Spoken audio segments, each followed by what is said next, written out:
if the federal government is going to refuse to give us tax dollars if we don't do what they say, then they refuse to give us tax dollars if we don't do what they say. Because we are not sheeple. We're people. Yes? Becky, you talked about reducing government bureaucracy and reducing government. I'm going to maybe sound like I'm bouncing off the wall here, but what's your feelings about a full-time legislature? Do we need a full-time legislature? You know, I think that is probably something that will come up in this legislative session. And I say that because, no, I'm being real. You guys know that my husband is a legislator. I think it will come up in this legislative session because there are so many active Tea Party groups out there, and we are looking for solutions nonstop to shave dollars off of our budget. Now, do I think we should go to zero-based budgeting? Do I think that is one part of the solution? Yes. Should we use generally accepted accounting procedures? Yes. But do we also need to be looking at every single thing in our budget and making sure that we need that extra paperclip? Yes. So I hope that answers your question. I imagine it will be examined in this coming legislative session. Yes? With that being said, state government, what's your feeling on unfunded mandates to the local government? I don't believe in them.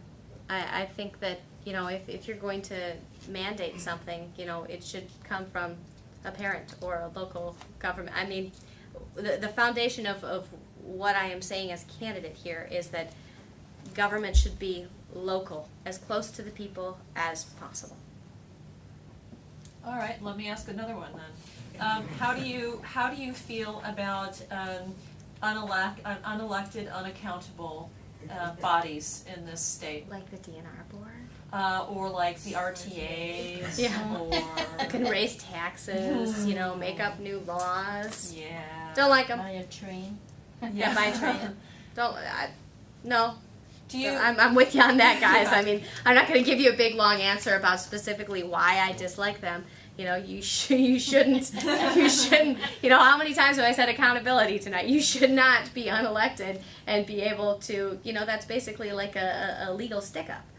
You know, it's taxation without representation. Precisely, and we are in a Tea Party organization here. Let me ask this: what do you see as the solution? I mean, we have a lot of these unelected, Yes, we unaccountable do, bodies don't we? in this state. We've got a ton of them because we have been a very progressive state, and progressives love those unelected. We're changing bodies. that this fall. I would hope so. What is the plan for getting rid of some of those unelected, unaccountable bodies, like specifically the RTA? I mean, I think a lot of people look at things like the RTA as, okay, well, it's been voted into existence and now it's there, you know, in perpetuity. We can't get rid of it. Is there a way? Do you see a way to get rid of these bodies? I don't think that there is anything ever in our brand new country that we could not undo anything. I think that you know, there's got to be a way, whether it is a constitutional amendment, whether it is done simply legislatively, or whether it is done by a gubernatorial order. I don't know specifically on the RTA versus the DNR board versus a lot of the other unelected boards. But those are all things, I guarantee you, we will be exploring. Because again, it goes back to accountability. Those people are accountable pretty much to no one. Because after they are appointed, a lot of those boards, those folks stay there. And they aren't switched out. We need to make sure that if we are going to raise taxes or if we are going to put a new law in place, we can also have, we can find the throat to choke if it doesn't work out. I'm great at follow-ups, so I you guys throw softballs up for me. I'm a business owner. I deal with customers. Thank you for staying in Wisconsin. I was crazy enough to locate my brand new business in 2002 in Dane County, and I'm a Wow. egg agricultural fertilizer and chemical dealer. Okay. On top of it, in Dane County. So How's that working out for you? We've had a successful startup and Wonderful. business is working, but it hasn't been without its challenges. My question goes to the former topic about these unelected levels of government. As a vice president of marketing, as you propose, do you see it part of your responsibility to inform the public about some of these organizations? It almost comes across as being negative, but I am overwhelmed at the number of people that don't realize what an RTA is. Oh, absolutely. I will sit down with some very intelligent business people and just lay it out to them in simple terms, and it's like the light bulb comes on.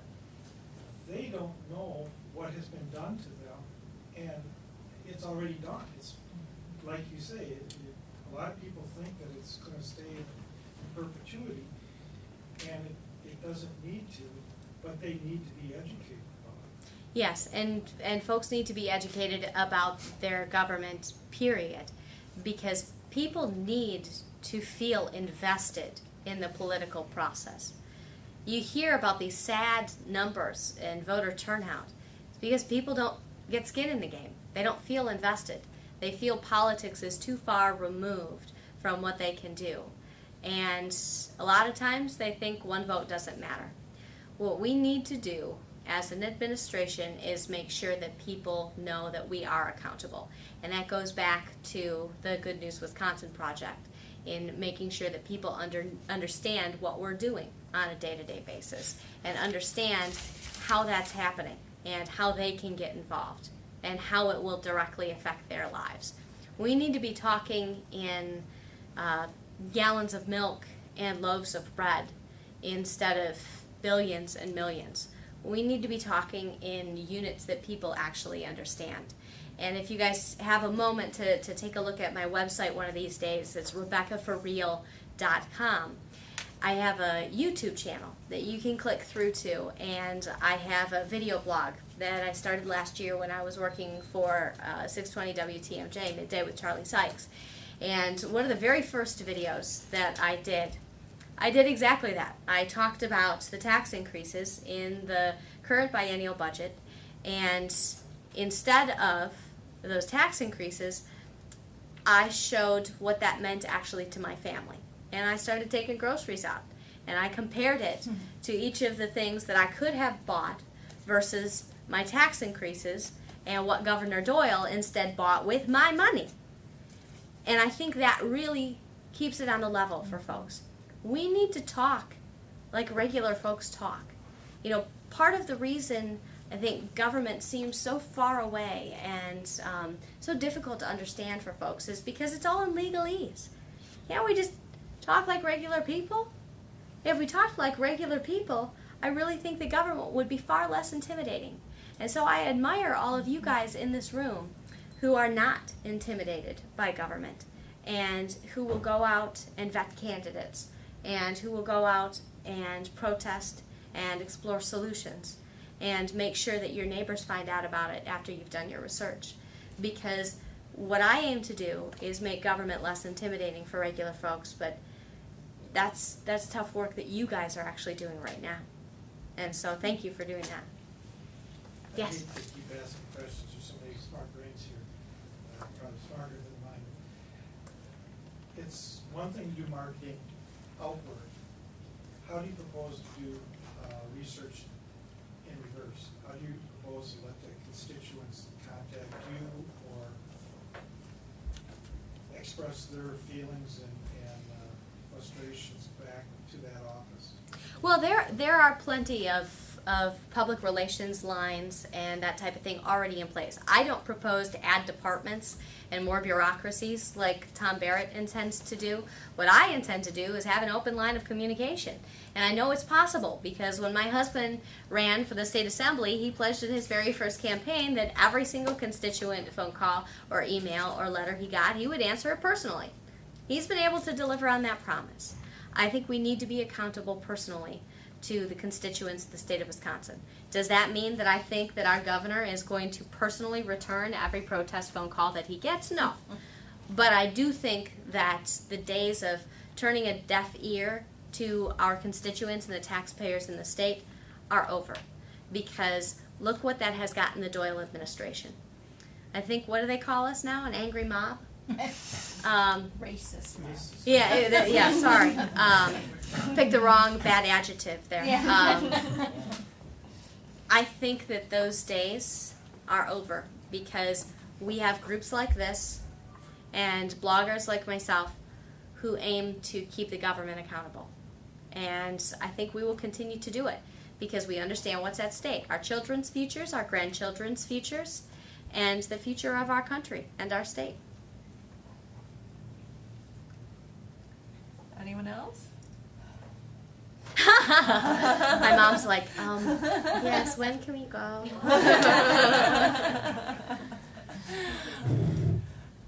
All right, well, if that's it.